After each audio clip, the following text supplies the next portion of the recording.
하나님 말씀은 요한복음 15장 5절에서 8절입니다. 요한복음 15장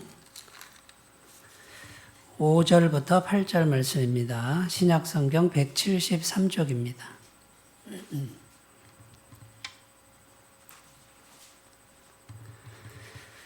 신약성경 173페이지 요한복음 15장 5절에서 8절 말씀을 우리 한 목소리를 같이 읽겠습니다. 시작. 나는 포도나무요 너희는 가지라. 그가 내 안에 내가 그 안에 거하면 사람이 열매를 많이 맺나니 나를 떠나서는 너희가 아무것도 할 수 없음이라. 사람이 내 안에 거하지 아니하면 가지처럼 밖에 버려져 마르나니 사람들이 그것을 모아다가 불에 던져 사르느니라. 너희가 내 안에 거하고 내 말이 너희 안에 거하면 무엇이든지 원하는 대로 구하라. 그리하면 이루리라. 너희가 열매를 많이 맺으면 내 아버지께서 영광을 받으실 것이요 너희는 내 제자가 되리라. 아멘. 네, 오늘 읽은 말씀 중에 이제 7절 말씀 중심으로 7절 말씀을 중심으로 오늘 말씀의 은혜를 나누겠습니다. 7절 말씀에 보면 너희가 내 안에 거하고 내 말이 너희 안에 거하면 무엇이든지 원하는 대로 구하라. 그리하면 이루리라. 이런 말씀인데요. 여기 보시면은 무엇이든지 원하는 대로 구하라. 그리하면 이루리라. 이렇게 되어 있죠. 이 말씀을 딱 대하면 무엇이든지 원하는 대로 구하면 이룬다고 하는 이제 이 말씀이 굉장히 마음에 다가오지 않습니까? 네. 별로 안 다가오세요? 뭐 이루고 싶은 게 별로 없으신가 봐요. 네. 무엇이든지 원하는 대로 구하면 이루리라 라고 하는 요 끝부분 말씀인데요. 어떻게 하면 이렇게 원하는 대로 구하면 다 이룰 수 있는가? 그 앞에 이제 내용이 나오는데 너희가 내 안에 거하고 내 말이 너희 안에 거하면 이렇게 돼 있어요. 그러면 너희가 내 안에 거하고 여기서 내가가 누구냐면 예수님이죠. 그죠? 우리가 주님 안에 거하고 그 다음에 주님의 말씀이 내 안에 거하면 무엇이든지 원하는 대로 구하면 이루리라 이렇게 돼 있단 말이에요. 어떻게 하면 우리가 주님 안에 거하는 것일까? 이 거한다는 뜻이 뭘까? 어떻게 하면 거하는 것일까? 이제 요거를 생각해 봐야 되고요. 두 번째는 주님의 말씀이 내 안에 거한다는 게 뭘까? 요거를 이제 우리가 잘 생각해 보면 요거를 잘 찾고 그대로 적용하면 어떻게 될까요? 원하는 대로. 예? 원하는 대로 구하라. 구하면 그대로 이루는 그런 삶이 가능하다라는 거예요. 제 말이 아니고 성경 말씀이에요. 요 말씀 그대로 지금 제가 얘기하는 거잖아요. 그죠? 예. 그 책 중에 이제 나온 지가 꽤 됐는데 책 중에 Why Me라는 책이 있어요. 책 제목이 Why Me예요. 김춘근 박사님이라는 분이 쓴 책인데 Why Me 이런 뜻이 뭐냐면 왜 하필 저입니까? 주님, 왜 하필 저한테 이런 일이 생깁니까? 이런 뜻이에요. 이분이 20대 나이에 단돈 200불 가지고, 그러니까 20만 원 조금 더 되는 돈을 가지고 미국으로 가가지고요 공부를 한 거죠. 30대 초반에 박사학위를 받는데 정치학 박사학위를 땁니다. 미국에 가면 페퍼다인 대학교가 있답니다. 거기 교수가 이제 되고요. 교수로 재직하면서 또 이 성과가 너무 좋아가지고 4년 만에 최우수 교수상을 수상합니다. 대단하지 않습니까? 이게 그냥 잘 나가는 사람이에요. 이렇게 실력도 있고. 그런데 그 명예도 잠깐이에요. 잠시 37세 나이에 간경화와 간암 이제 이게 생겨요. 그래가지고 병원에 갔더니 얼마 못 삽니다. 시한부 판정을 받습니다. 그때 이제 외친 외친 말이 O God, why me? 오 하나님, 왜 접니까? 왜 하필 저입니까? 이렇게 울부짖었다는 거예요. 그래서 이분이 이제 시간이 얼마 남지 않았잖아요. 그래서 어차피 죽을 목숨, 하나님께 매달리다가 죽자. 그래가지고 이제 계속 매일매일 기도를 한 거죠. 기도를 해서, 하나님 왜 저입니까? 하나님 내가 40도 안 됐는데, 뭐 그러면서 그냥 매일매일 하나님께 기도를 하는데, 얼마를 기도를 했는지 모르겠지만 하여튼 매일 기도를 하는데 기도 중에 마음속에 자기 마음속에 생각으로 오는 거죠. 그죠? 이거를 이제 음성을 듣는다 그래요. 하나님 음성을 듣는다. 근데 이걸로 듣는 게 아니죠. 하나님 음성은 마음에 오는 생각을 말해요. 그런데 그 생각이 주님께서 주시는 영이신 주님께서 주시는 깨달음인 거예요. 이제 이런 게 들리는 거죠. 육체적으로 너의 피 속에 독소 때문에 이제 간이 기능을 못하니까 해독이 안 되잖아요. 육체적으로 너의 피 속에 있는 독소 때문에 너는 죽어가지만 진정 너의 영혼 속에 있는 독소 때문에 죽어가는 것을 왜 모르느냐. 현실적으로는 육체가 죽어가는 거죠. 그죠? 피가 걸러지지 않으니까 독소 때문에 죽어가지만 하나님이 보실 때는 어떻게 죽는다고요? 육체의 독소 때문에 죽는 게 아니고 너의 영혼 속에 있는 독소 때문에 죽는 거다 그거예요. 이거는 하나님 보시기에 내 영혼의 독소 때문에 내가 걸린 병이구나. 이걸 깨달은 거예요, 이분이. 어떻게 깨달은 거죠?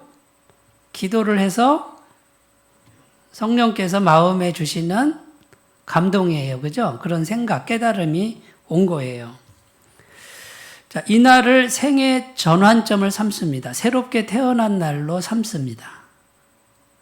이제 우리식으로 말하면 거듭나는, 새롭게 태어나는 날로 삼고, 그리고 주님께 약속합니다. 나의 인생을, 남은 인생을 주님께 헌신하겠습니다. 드리겠습니다. 그런데 이게 나아버렸어요. 병이 나아버렸어요. 깨끗하게 나았다 그 말이에요. 여긴 이 동네는 놀라시지도 않네.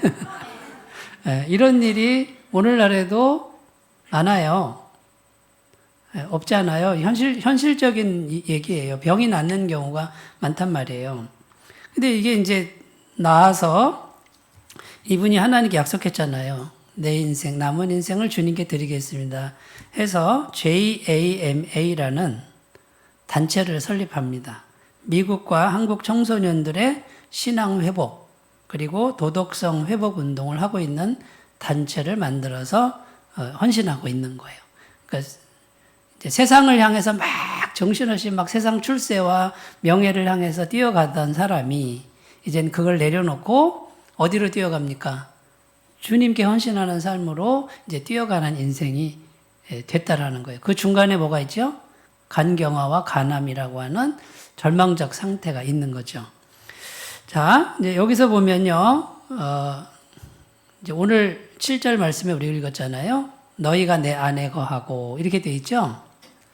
이 이야기가 그걸 설명해 주는 단서가 된다는 거예요.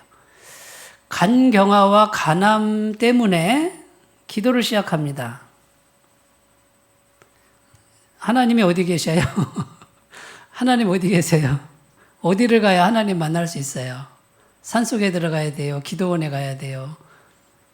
주님은 어디든 계시고, 그죠?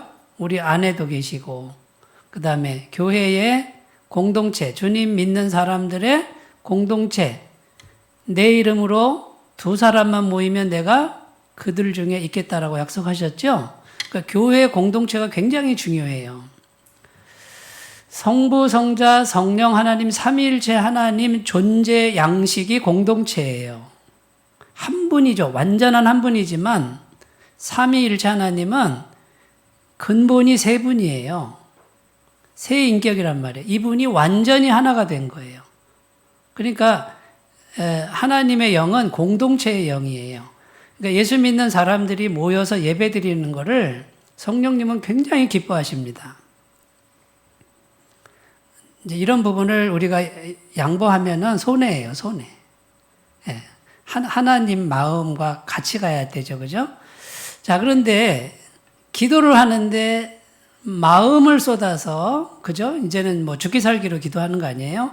마음을 쏟아서 매일 하나님께 기도를 하는데, 기도를 계속 마음을 쏟아서 하다 보니까 어떤 일이 벌어졌을까요? 하나님만 생각하고 하나님께 매달리니까 하나님의 임재가 이루어지는 거예요. 하나님의 임재가 뭐냐면 임하신다 그 뜻이에요. 뭐가 임할까요? 성령께서 임하시는데, 이렇게 이제 바깥에서 이렇게 막 뭐가 임한다 이런 뜻도 있지만 우리 속에 이미 성령님이 계신 거죠. 그죠? 예. 우리 안에 두 마음이, 구원받은 사람은 항상 두 마음이 있어요. 육체의 소욕이 있고 성령이 있고 두 마음이 있단 말이에요. 육체의 소욕은 죄로 물든 나의 본성, 거기서 나오는 욕구들이에요. 죄의 소원들이 이거는 죽을 때까지 없어지지 않아요. 계속 죽을 때까지 갖고 가야 되는데 예수님 영접했으니 이제 예수님의 영이신 성령께서 들어와 계신단 말이에요. 이 두 마음이 싸우고 있단 말이에요. 그런데 이 두 마음이 비슷할 때 어떤 일이 발생하냐면 괴로운 일이 생겨요. 굉장히 힘든 일이 생기고 마음이 힘들어요. 비둥비둥하니까, 만만하니까 마음도 힘들고 관계도 힘들어지고 환경도 다 힘들어요. 그런데 이 성령님이 내 안에서 점점 강해질 수 있어요. 기도 생활하고 말씀 묵상을 계속 하시는 분들은 이 성령님이 점점점 내 속에서 점점점 커집니다. 이거는 눈으로 볼 수 있는 게 아니에요. 무슨 기계 갖다가 측정할 수 있는 게 아니에요. 내 마음이 알고 성령님이 아시는 거예요. 겉모양은 화려할 수 있어요. 멀쩡할 수 있어요. 그런데 속은 멀쩡하지 않을 수 있단 말이에요. 그런데 하나님은 외모를 보신대요? 중심을 보신대요? 하나님은 중심을 보신대잖아요. 그러니까 겉으로 아무리 화려해도요, 속에 성령님이 충만하지 않고 성령님이 약한 분들이 굉장히 많습니다. 구원받은 사람들 중에도. 그래서 이 성령님이 확 커져버리면 어떻게 됩니까? 이게 확 커져버리면 이 육체의 소욕이 힘을 못 써요. 이렇게 눌린단 말이에요. 저도 제 속을 이렇게 제 마음을 들여다보면 이 두 마음이 항상 있어요. 그런데 매일매일 훈련을 통해서 성령이 내 안에 충만하도록, 더 커지도록 관리를 하고 있을 뿐이에요. 그랬더니 이제 내 마음은 누가 지배를 합니까? 성령이 지배를 하는 거예요. 성령님이 지배를 하니까 어떤 일이 생깁니까? 기쁨. 성령님은 기쁨의 영이잖아요. 성령님은 사랑의 영이잖아요. 성령님은 인내의 영이에요. 성령님은 양선의 성품을 가졌어요. 성령님은 절대 희망이에요. 성령님은 샬롬 평강이에요. 그러니까 내 마음이 훈훈하고 평안하고 기뻐요. 작은 일 하나를 해도 그게 소중하고 재미있고 지루하지가 않습니다. 구원받은 이후에 매일매일 무료하고 우울하고 기쁨도 없고 보람도 없는 이유는 일을 많이 안 해서가 아니에요. 여기서 성령님이 커지지 않고 이 본성적인 마음이 더 커지도록 방치한 결과예요. 아멘이시죠? 아멘 해주니까 감사합니다. 성령님이 더 커진 사람은 뭘 안 해도 그냥 평안해요. 누가 안 알아줘도 괜찮아요. 요만큼 좀 섭섭하지만 금방 없어져요. 왜 그렇습니까? 그냥 존재 자체로 성령님이 내 안에 계시기 때문에 나를 사랑하시는 분이 내 속에 그냥 이렇게 충만하게 계시니까 그 자체로 기뻐요. 밥 맛있는 거 안 먹어도 기쁘고 감사해요, 그냥. 오늘 예배 드리는 게 너무 감사하고. 그게 누가 주시는 거냐면 성령님이 내 안에서 주시는 거다 그 말이에요. 무슨 말씀인지 이제 좀 정리를 하셨으면 좋겠어요. 우리가 주님 안에 거한다 그 말은 하나님의 임재, 그죠? 이게 충만하게 임재, 바깥에서 올 수도 있지만 내 안에서 성령님이 충만하게 커지는 상태. 그래서 이 육체의 소욕이 성령님의 지배를 받는. 이게 힘을 못 쓰는 거예요. 있긴 있는데 죽을 때까지 없어지지는 않고 있는데 요게 이제 호시탐탐 노리고 있어요. 성령님의 은혜가 약해지기만 해라. 내가 언제든지 삼켜버리리라고 죽을 때까지 계속 있는 거예요. 그래서 저 같은 사람도 한 3일이나 4일 기도 안 하고 말씀 묵상 안 하면 금방 육적인 게 차요. 이거는 잡초 같아요. 내버려 두면 계속 올라오는 거예요.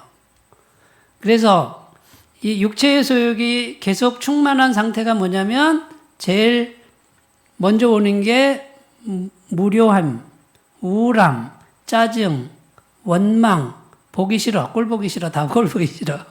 예? 걱정, 근심. 작은 거 하나를 못 견뎌요. 이 상태가 된단 말이에요. 이거는 이제 육체의 소욕이 나를 지배해요. 그러면 그때부터는 이 육체의 소욕이 나를 끌고 다녀. 그러니까 마음이 항상 외롭고 공허하니까 이제 이 마음을 채울 수 있는 대상을 찾습니다. 그래서 가짜를 찾기 시작해요. 세상 사람들이 즐겨하는 것들 있잖아요. 그것이 잠깐 나를 위로해주는 그 어떤 것들 많죠? 거기서부터 내 마음을 채우려고 해요. 그러니까 그거는 모조품이란 말이에요. 하나님의 영으로 채우면 충만한데 이게 뭐 공허함을 완전히 채울 수 있는데 이 하나님의 영으로 채우는 거를 잘 모르니까 이제 마음이 이렇게 막 공허하고 막 육체의 소욕이 막 움직이면 이제 이 안에서 찾지 않고 자꾸 바깥에 있는 뭔가를 이걸 하니까 좋더라, 이걸 하니까 좋더라, 이거 하니까 마음이 채워지더라. 근데 그게 잠깐이거든요. 그때뿐이거든요. 그래서 뭐 하나에 푹 빠지면 그게 중독 증세가 되는 거예요. 마귀가 이렇게 우리를 끌고 다니는 거죠.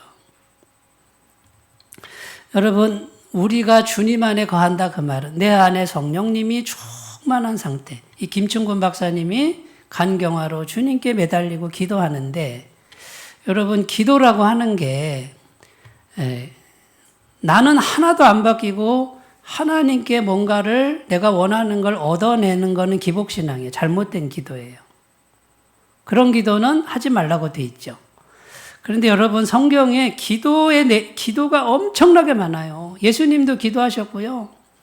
믿음의 모든 선진들은 다 기도 생활했어요. 기도를 통해서 성령으로 채우는 하나님으로 채우는 거단 말이에요. 말씀으로 채우는 거예요. 기도 생활하지 않고 어떻게 능력을 받습니까? 그러니까 기도 생활은 꼭 뭐 기도원에 가라 그게 아니라 지금 여기 성령이 충만하게 계신데 내 마음을 자꾸 들여서 매 순간마다 할 수도 있고요.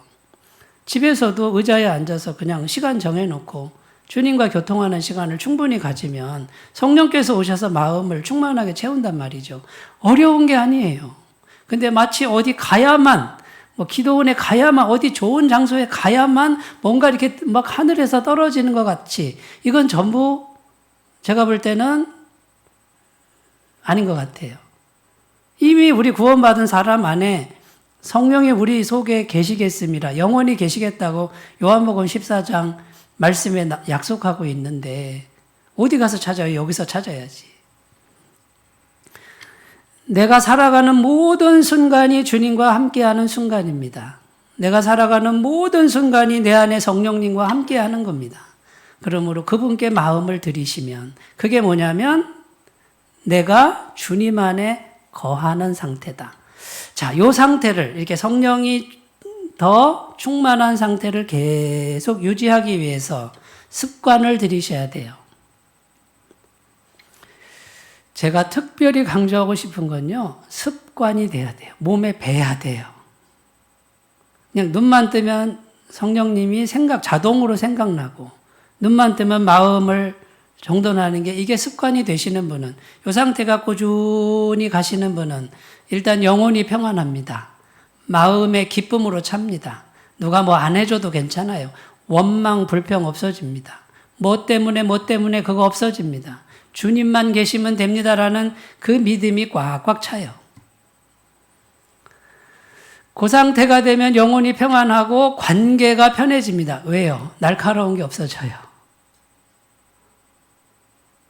오히려 해주길 바라는 게 아니라 내 안에 사랑이 충만하니까 내가 해줘요. 이렇게 섬기기 시작한단 말이에요. 관계가 좋아지고 그 다음에요. 그가 하는 모든 일이 다 형통하리로다. 시편 1편 2절 3절. 형통한 삶이 됩니다. 이 형통이라고 하는 것은 환경적인 형통 말이에요. 하는 일이 잘 된단 말이에요. 여기까지 가는 거예요. 그런데 내가 주님 안에 거하는 걸 건너뛰고 이거 안 하고 형통하기를 바라는 기도가 기복적 기도이고 기복적 신앙인 거예요. 그러나 이 마음이 주님 안에 딱 거하는 상태, 그 상태를 이루면 이제 하나님이 우리를 천지를 창조하셨을 때, 처음에 우리를 창조하셨을 때 창조의 원형이 회복되는 거예요. 아담을 창조했을 때 모습이 회복되어 있는 거예요. 아담은 창조하고 어디다 두셨습니까? 에덴 동산에 두었다는 거죠. 환경적 어려움이 전혀 없는 곳에 두셨어요. 여러분, 성경은 이걸 약속하는 거예요. 우리 안에, 우리가 주님 안에 거해 있으면요, 환경도 에덴 동산처럼 바꿔주시는 게 주님의 뜻이에요. 틀림없어요. 주님 안에 거하는 것부터 훈련하셨으면 좋겠습니다. 자, 두 번째, 그러면 말씀이 내 안에 있다. 말씀이 내 안에 있다. 자, 김충근 박사님이 주님 안에 거했죠? 거하는 시간을 계속 가질 때 성령께서 오셔서 마음에 깨달음을 주셨잖아요. 네가 죽는 건 육체의 피 속의 독소 때문에 죽는 것 같아도 그게 원인이 아니라 내 영혼 속의 독소 때문에 죽는 거다라고 하는 깨달음 또는 성령께서 마음에 주시는 말씀이에요. 말씀. 성경 말씀은 아니더라도 이 병이 어디서 왔는지 주시는 주님 안에 거할 때 오는 말씀, 그게 있으니까 그 말씀이 딱 들리는 순간에 회개하고 주님께 자신을 딱 드리기로 약속하니까 병이 나아버렸단 말이에요. 요게 주님의 말씀이 들리는, 주님의 말씀이 내 안에 거하는 이런 의미가 된다라는 거죠. 제가 설명을 잘하고 있죠? 요거를 훈련하셔야 돼요. 그러니까 우리가 말씀을 들을 때 있잖아요. 자, 이게 우리 육신의 귀로 들리는 말씀이 굉장히 많습니다. 들리는 말씀.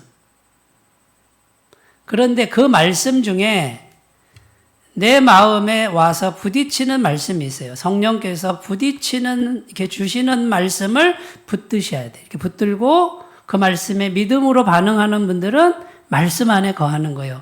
그 말씀 붙들고 계속 가시면은 그 말씀대로 성취가 됩니다.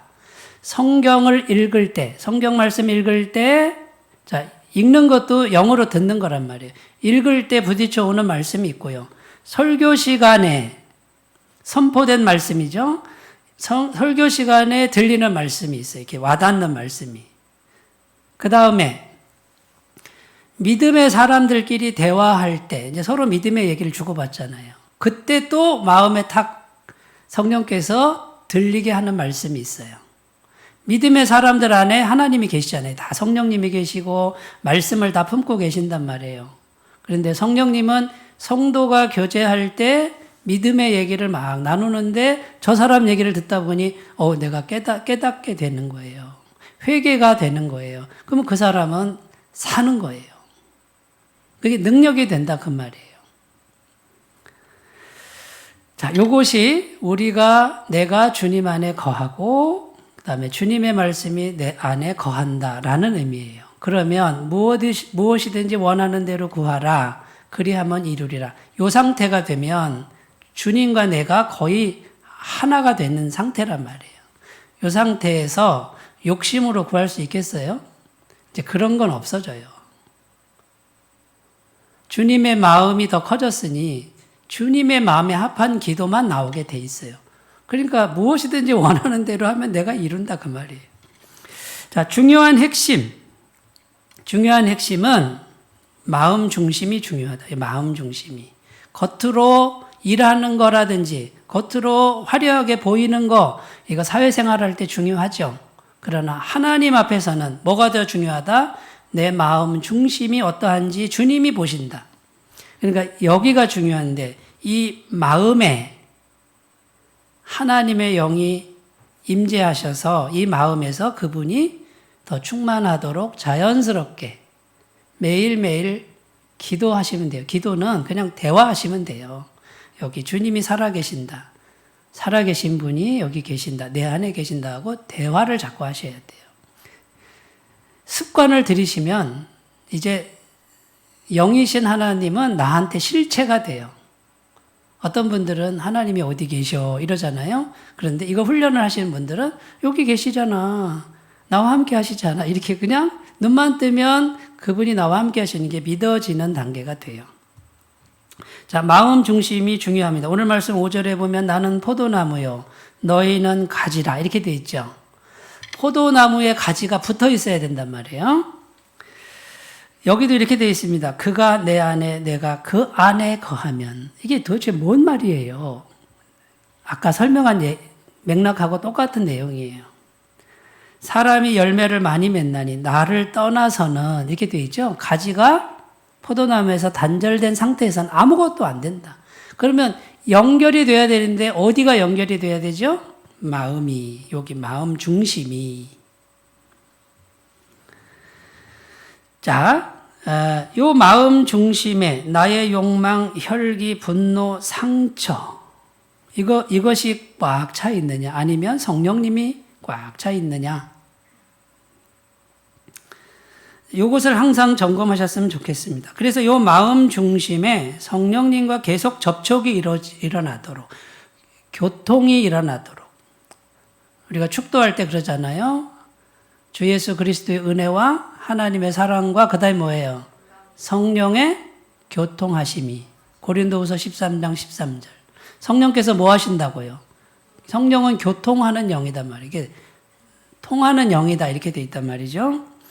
자, 그러니까 성령께서 여기 마음에 계속 교통이 일어나도록 대화하시고 기도하시면 됩니다.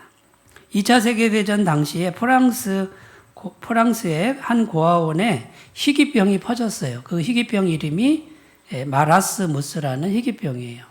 아이들이 밥도 안 먹고 비실비실하고 의욕도 없고 그런데 건강검진 받으면 전부 다 정상으로 나와요. 왜 그럴까 하고 국제기관의 의사들이 파견돼가지고 전문가들이 와가지고 이제 조사를 해보니까 육체적 질병이 아니다 이거예요. 무슨 질병이냐면 이거는 사랑결핍증. 고아들이니까 그러면 처방이 뭐냐?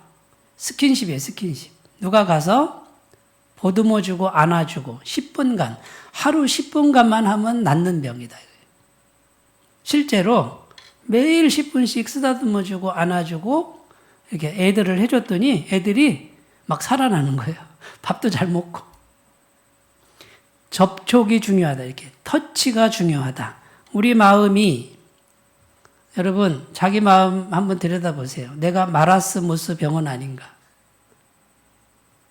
육체적으로 멀쩡한데 마음은 의욕도 없고 비실비실하고 밥맛도 없고 사랑 결핍.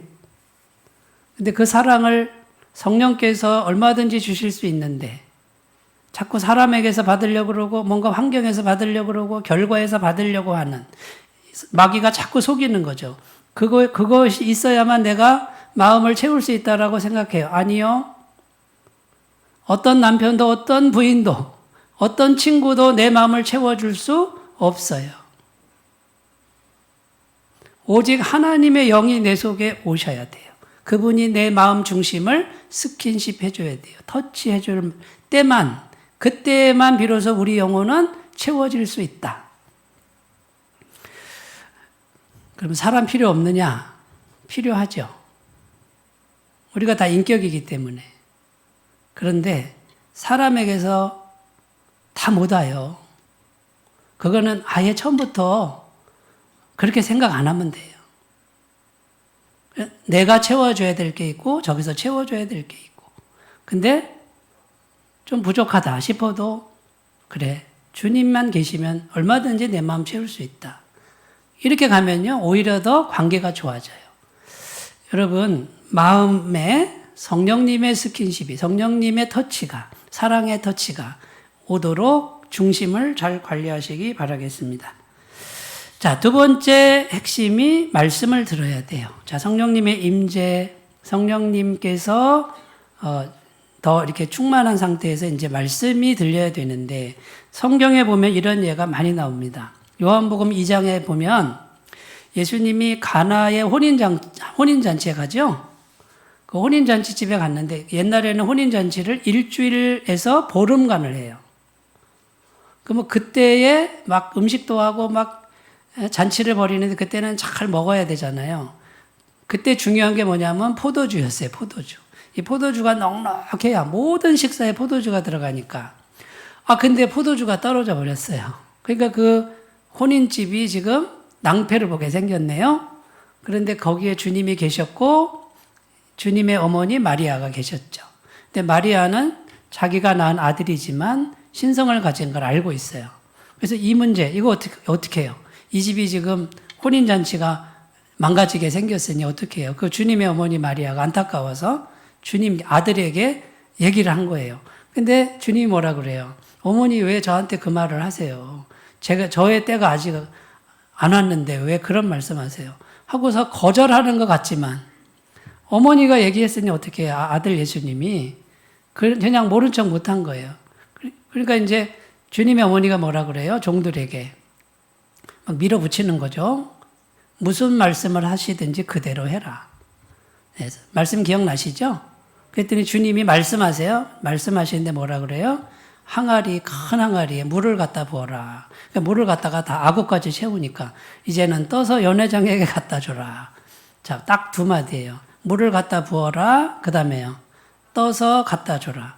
연회장이 딱 맛을 보니까 극상품 포도주가 나왔다는 거예요. 기적이죠. 자, 여기 보세요. 그 자리에 그 가나의 혼인 잔치집에 주님이 안 계셨으면 이런 일이 없어요. 근데 주님이 거기 계셨어요. 이걸 주님의 임재 그래요. 성령님의 임재랑 같은 거예요. 그곳에 하나님이 계셨다. 거기에 계셨다 그 말이에요. 성령님이 우리 안에 계셨다. 주님의 임재. 그런데 그 주님의 입에서 말씀이 나왔다 이 말이에요. 말씀대로 했더니 물이 변하여 포도주가 됐다 그 말이죠.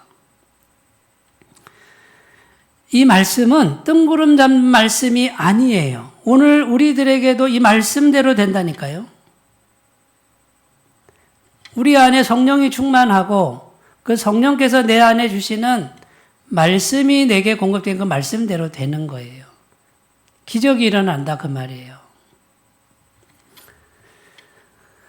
누가복음 5장에 가면요, 예수님이 베드로를 제자로 부르시는 장면이 나와요. 베드로가 직업이 어부고요. 어릴 때부터 누가복음 5장 1절에서 11절이에요. 어부로 잔뼈가 굵은 사람이에요. 그러면 물고기 잡는 거 하나는 둘째 가라면 서러워할 사람이고요. 갈릴리 바다는 자기 활동 무대예요. 갈릴리 바다에 대해서 내가 제일 잘 알아. 이런 사람이에요. 그런데 밤새도록 그물질을 하는데 한 마리도 못 잡았대요. 한 마리도. 어떻게 한 마리도 못 잡아요? 물고기 잡이 전문가인데. 거기서 잔뼈가 굵은 사람인데. 그런데 예수님이 새벽에 나타나시죠? 이제 밤새도록 해서 한 마리도 못 잡고 이제 정리하고 막 그물 씻고 있어요. 빨리 들어가서 이제 자야 되는데 피곤해 죽겠는데 오셔가지고 다시 나가자 그래요. 다시 나가서 아니 그물을 걷어서 이제 다 정리하고 들어가려고 그러는데 깊은 데 가서 그물을 내려서 고기를 잡으라 그래요. 베드로가 순종했어요, 안 했어요? 순종했죠? 말씀대로 했잖아요. 그래서 나가서 에휴, 내가 밤새도록 그물질 했지만 한 마리도 못 잡았습니다. 근데 다른 사람 말도 아니고 주님 말씀이니까 하긴 해보겠습니다. 근데 믿음이 있었어요, 없었어요? 믿음 없었어요. 안 될 겁니다 하고서 그냥 에이 하고 던졌는데 그물이 찢어질 정도로 잡혔단 말이에요. 2배에 꽉 찼단 말이에요. 지금 성경은 뭘 말하는 걸까요? 똑같은 사람이, 똑같은 베드로, 똑같은 기술, 똑같은 배, 똑같은 그물이에요. 똑같은 바다. 차이는 딱 하나입니다. 주님이 있고 없고죠. 그 다음에 주님의 말씀이 있고 없고잖아요. 내가 아무리 전문가라도요, 내가 이 바닥에선 최고라고 하는데 주님 없이 나 혼자 하는 거, 그거 아무 소용없다 그 말이에요. 우리 주님은 직업이 뭐였어요? 목수잖아요. 목수가 물고기 더 잘 잡아요? 어부가 더 잘 잡아요? 아니, 목수가 지금 어부를 가리키고 있네? 아유, 목수가 뭘 알아? 이런 마음이 베드로 속에 있었을 거예요. 그런데 주님의 말씀은 사람의 말이 아니잖아요. 하나님의 능력의 말씀, 천지를 창조하신 말씀, 죽은 자를 살리는 말씀이 그 입에서 나왔다 그 말이에요. 성경 중에 어떤 성경은 주님 말씀은 다 빨간색으로 되어 있죠? 주님이 입에서 나오는 신성의 말씀이기 때문에 이렇게 따로 해놓은 성경책도 있어요. 여러분, 저는 지금 이론을 말하고자 하는 게 아니에요. 지금 살아계신 하나님, 지금 이 자리에 살아계신 전능하신 하나님, 이 자리에 전능하신 하나님이 안 계신가요? 계시긴 계신데 그분은 능력이 부족한가요? 천지를 창조하신 그분과 오늘 이 자리에 계신 그분이 상당히 차이가 난다고 생각하세요? 똑같은 분이에요. 그분이 어디 계세요?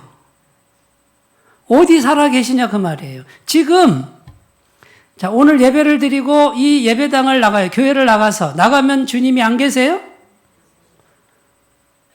천지를 창조하시고 죽은 자를 살리신 그 하나님이 이 교회를 나가서도 동일하게 나와 함께 하시는 살아계신 분이잖아요.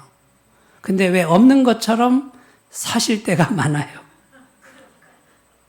그러니까요. 우리 믿음의 문제죠.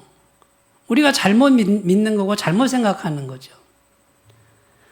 여러분 훈련하셔야 돼요. 이거는 가만히 있으면요, 주님이 안 믿어지는 거예요. 교회 오면 주님이 계신 것 같고 교회 나가면 좀 덜 계신 것 같고 이런 것들이 전부 뭐냐면 우리가 훈련이 덜 된 거예요. 우리가 사망의 음침한 골짜기를 가도 거기 주님이 계신다고 성경에 그렇게 돼 있잖아요. 그러면 사망의 음침한 골짜기 갈 때 주님과 평안하게 살 때 주님이 차이가 있습니까? 하나님이 차이가 있다 그러면 하나님이 아니죠. 하나님은 어제나 오늘이나 영원토록 동일하신 분이에요. 차이는 무슨 차이예요? 내 믿음의 차이고 내 영성이 훈련되지 않은 차이다 그 말이에요. 살아계시고 전능하신 하나님을 지식이라고 하는 카테고리에 놓고 지식적으로만 하나님을 믿는 사람에게 어떻게 능력이 되겠느냐 그거죠. 우리 하나님 천지를 창조하시고 다시 천국을 창조하실 분, 그분이 지금도 동일하게 살아계신 분이에요. 우리가 죄 가운데 있어도 날마다 우리를 용서하시는 그 무한한 자비의 하나님, 무한한 용서의 하나님이 조금도 변함없이 우리와 함께 계신다 그 말이에요. 그러니까 우리가 자꾸 주님 안에 거하는 훈련, 말씀 듣는 훈련을 통해서 생생하게 그분을 만날 수 있다. 여러분, 살아계신 하나님과 교제하시기 바라요. 전능하신 하나님을 날마다 만나셨으면 좋겠습니다. 마지막 세 번째는요, 말씀 중에 말씀. 이제 말씀을 들어야 되는데, 말씀 중에 말씀은 십자가에 달리신 예수 그리스도예요. 이게 복음의 핵심 아닙니까? 전능하신 하나님이 이 땅에 사람이 돼서 온몸을 다지시고 피 흘려 죽으셨다.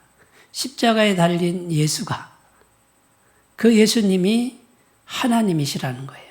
자, 십자가에 달려 피 흘려 온몸을 찢으시는 그 예수님과 천지를 창조하신 예수님이 차이가 있어요, 없어요? 없는데 모양은 다르잖아요. 십자가에 달려 피투성이가 된 예수님은 에휴, 생각 안 하려고 그러고 우리에게 그냥 막 복을 주고 이것만 생각하려고 그러면 반쪽짜리 하나님만 믿는 거죠. 십자가에 달려 죽으신 말씀 중에 말씀인 그 하나님이 왜 죽으셨을까? 죄를 해결하는 거예요. 죄. 우리가 어떤 죄를 지어도 십자가에 달린 예수님이 계시니 나의 모든 죄, 오늘도 넘어지고 아마 내일도 넘어질 거예요. 내일도 양심에 꺼리 끼는 일을 내가 할 거예요. 나도 알고 주님도 알고 계세요. 그런데 우리가 평안하고 안전한 이유는 뭡니까? 십자가에 달린 예수님이 영원토록 살아계신다. 내가 아무리 넘어져도 수십 번, 수억 번 넘어져도 그 십자가에 달린 예수님께 가기만 하면 그 즉시로 완벽한 죄사함을 주신다는 이 사랑의 말씀, 사랑의 복음이 내 안에 살게 하시기 바라요. 우리가 죄인입니다. 죽을 때까지 죄를 벗어날 수 없습니다. 죄를 다스릴 수는 있습니다. 성령의 능력으로 성령의 능력 받아서 다스릴 수 있습니다. 그러나 죄인된 이거는 벗어날 수 없어요. 그러나 우리가 죄를 짓고 넘어질지라도 또 십자가로 달려가셔서 염치 없지만 부끄럽지만 그래도 달려가야 내가 사는 거예요. 거기 가서 죄를 고하고 살려주세요. 그러면 주님이 언제든지 영원토록 나를 품어주시고 죄 씻어주시고 다시 시작하자. 과거는 묻지 않는다. 이게 주님의 음성인 거예요. 이게 말씀 중에 말씀이에요. 여러분, 죄가 해결되면요, 하나님과 연결된 거예요. 자, 하나님과 연결됐으면 하나님 안에 있는 모든 게 다 나와 연결된 거예요. 이게 십자가 복음이에요. 이렇게 얘기하면 그냥 하나님과만 연결됐다고 자꾸 이렇게 아주 빈약하게 생각하시는 분들이 많아요. 하나님 안에 있는 모든 권세, 하나님 안에 있는 모든 능력, 하나님 안에 있는 모든 자원, 하나님 안에 있는 모든 계획이 다 죄가 사해졌으므로 나에게 허락된 거예요. 이 자아상, 이 믿음의 자아상을 극대화시키셔야 돼요. 예수님 십자가에 달린 이 처절한 죽음, 그 은혜가 이 엄청난 은혜를 우리에게 가져다 주는데 어떻게 하는 거예요? 마음에 받아들이기만 하면 돼요. 계속 이성적으로 계속 받아들이고 묵상하시면, 그리고 믿음의 세계를 확장시켜 나가시기 바라겠습니다. 그러면 주님의 임재, 성령께서 오시고 주님께서 주시는 그 엄청난 은혜가 우리에게 십자가를 통해서 공급되는 것을 믿으시기 바라겠습니다. 그러면 이제 기도 내용이 달라집니다. 기도가 확장되기 시작합니다. 기도가 커지기 시작합니다. 전에는 도저히 상상할 수 없는 기도 제목이 이제는 내가 이렇게 확장되니까 이제 커지는데 내 능력이 아니에요. 하나님의 능력을 믿음으로, 하나님의 사랑을 믿기 때문에 기도가 확장되기 시작합니다. 꿈이 확장되기 시작합니다. 자, 이런 은혜가 우리 모두에게 있기를 바라겠습니다. 이제 말씀을 정리해 볼게요. 너희가 내 안에 거하고 내 말이 너희 안에 거하면, 이제 이해가 되시죠? 자, 마음 중심, 여기 스킨십이 성령의 스킨십이, 마라스무스 병에 걸리지 마시고, 걸리신 분들은 성령의 스킨십, 사랑의 스킨십이 있으면 금방 살아납니다. 지속적으로 하십시오. 세 번째, 주님의 임재 가운데 들리는 말씀, 성경 읽을 때, 설교 들을 때, 믿음의 형제들, 자매들과 대화 나눌 때 성령님 저에게 뭐라고 말씀하시는가요? 들을 줄 아는 그런 길로 날마다 나아가시기 바라요. 훈련하셨으면 좋겠습니다. 승리하시기 바라겠습니다.